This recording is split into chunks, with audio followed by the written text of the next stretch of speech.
Sheryl Sandberg is the chief operating officer of the social networking giant Facebook, but that's not what's putting her in the headlines. She's decided to jump headfirst into one of the most hotly debated and intensely personal issues out there: women in the workplace. In a new book that has already touched a nerve, Sandberg proposes a reason for why there are so few women at the top. The problem, she says, might just be women themselves.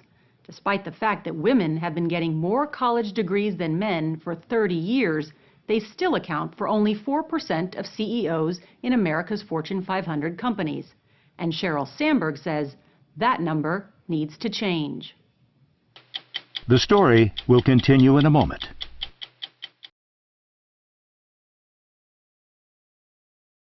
The very blunt truth is that men still run the world. But what about the women's revolution? I think we're stalled. I think we're stalled.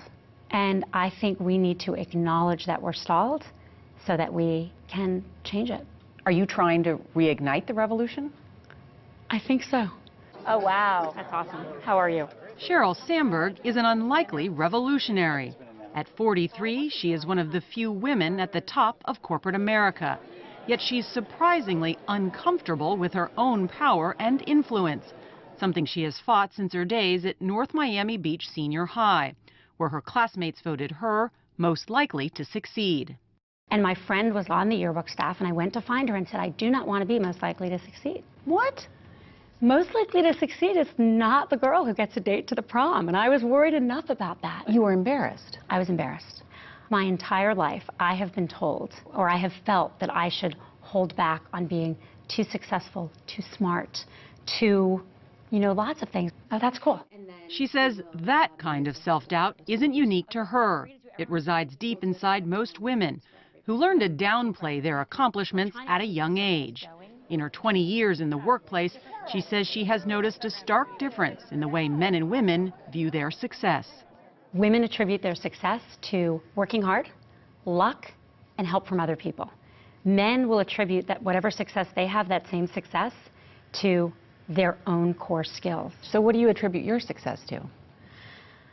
I think, my success, if I honestly want to attribute it, it's attributed to a lot of things, some of which really are luck, working hard, and help from others. Like, what about your core skills? And my core skills, but it is both. But Sheryl, you're one of the most powerful women in the world, and you still can't attribute your success to your own core skills. No, I can more. It's that mindset that led Sheryl Sandberg to reach the conclusion that's at the heart of her book. It's not just men who hold women back, women do it to themselves.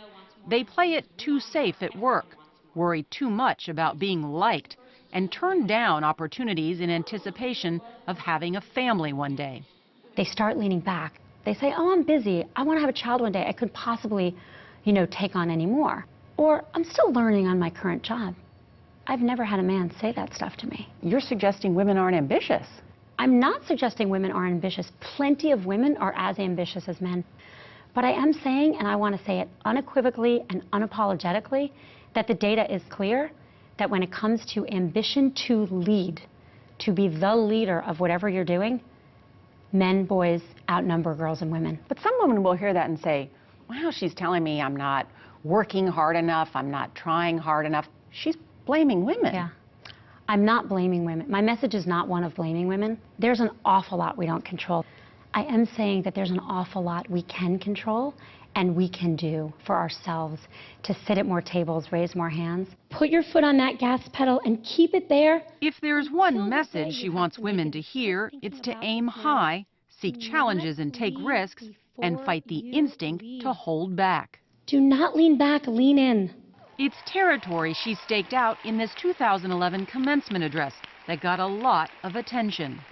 Is it personal for you? This is deeply personal for me. I want every little girl who someone says they're bossy to be told instead, you have leadership skills. Because you were told you were bossy. Because I was told that. And because every woman I know who's in a leadership position was told that. She's the oldest of 3 children, a born leader who seemed destined for success. At Harvard, her economics professor Larry Summers handpicked her to follow him to the World Bank, and then to become his chief of staff when he was Treasury Secretary, all before the age of 30. By 2001, she was headed to Silicon Valley, where she almost turned down a job offer from Eric Schmidt, the CEO of a little-known startup called Google. I was supposed to be the first business unit general manager, but there were no business units. There was nothing to generally manage. And he kind of put his hand on my paper, and he was like, if you're offered a seat on a rocket ship, you don't ask what seat. Get on the rocket ship. And I did. The rocket ship took off into the stratosphere, and Sheryl Sandberg had a key role building Google into the more than $250 billion business it is today. In 2008, Facebook's founder, Mark Zuckerberg, needed someone to help him run his social network, and he offered her the job. What happened next is an example of where Sandberg says women often go wrong. She almost accepted the offer without any negotiating. Her husband, Dave Goldberg, stepped in. And my husband is like, are you kidding? You can't take the first offer. I'm like, well, it's a generous offer, and I really want this job. And finally, with Dave there, my brother-in-law Mark looked at me and goes, God damn it, Sheryl.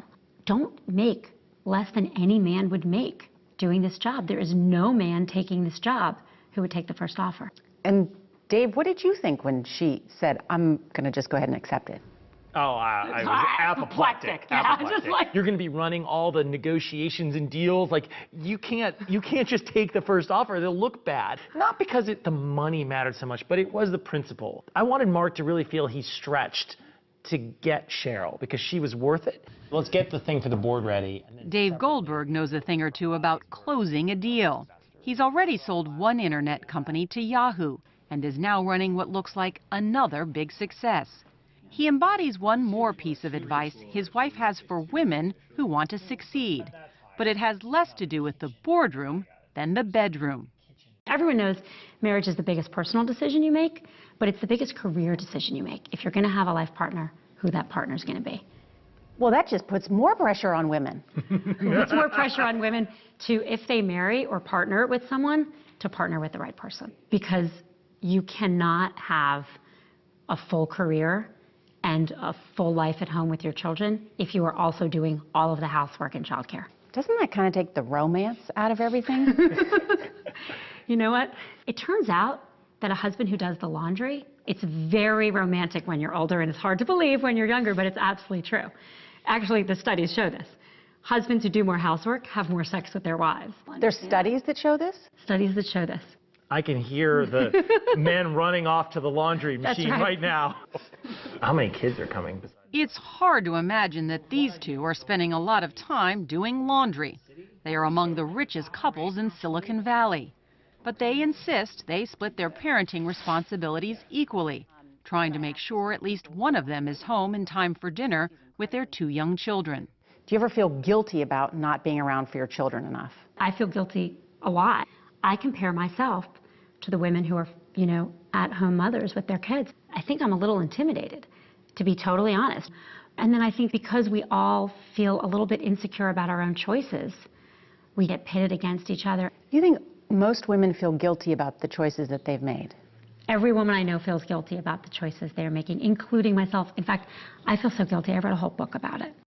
Lean In is more than a book for Sheryl Sandberg. She's hoping to spark a movement. Women do a better job negotiating. Online and in living rooms around the country, where women talk about ways to implement her advice. Sandberg also hosts parties in her own home to counteract what's been called a boys' club in Silicon Valley. Watch out, world. But some of the very women she hopes will sign on to her movement have been turned off by her message, saying it's aimed at elite women and places unrealistic expectations on working moms who can't possibly afford all the household help Sheryl Sandberg can. I am not saying that everyone has the resources or opportunities I have. I'm not saying that everyone's husband is going to wake up tomorrow, read a book, and start doing his share. That's not what I'm saying. But I am saying that we need to help women own the power they have, learn how to negotiate for raises, get the pay they deserve. You know, Sheryl, people are going to say, oh, she's got a charmed life. She went to Harvard. She's a billionaire, and she's telling me what I should do? Do they have a point? I'm not trying to say that everything I can do, everyone can do. But I do believe that these messages are completely universal. The things that hold women back from sitting at the boardroom table, and they hold women back from speaking up at the PTA meeting. You think it's universal, not just for elite women? I mean, what's a single mom going to be able to do with this message? Knowing how to ask for a raise successfully, it's probably more important to her, but certainly just as important to her as it is for a woman in the executive suite. And for those who say, easy for you to say. It is easier for me to say this, and that's why I'm saying it. How Sheryl Sandberg finds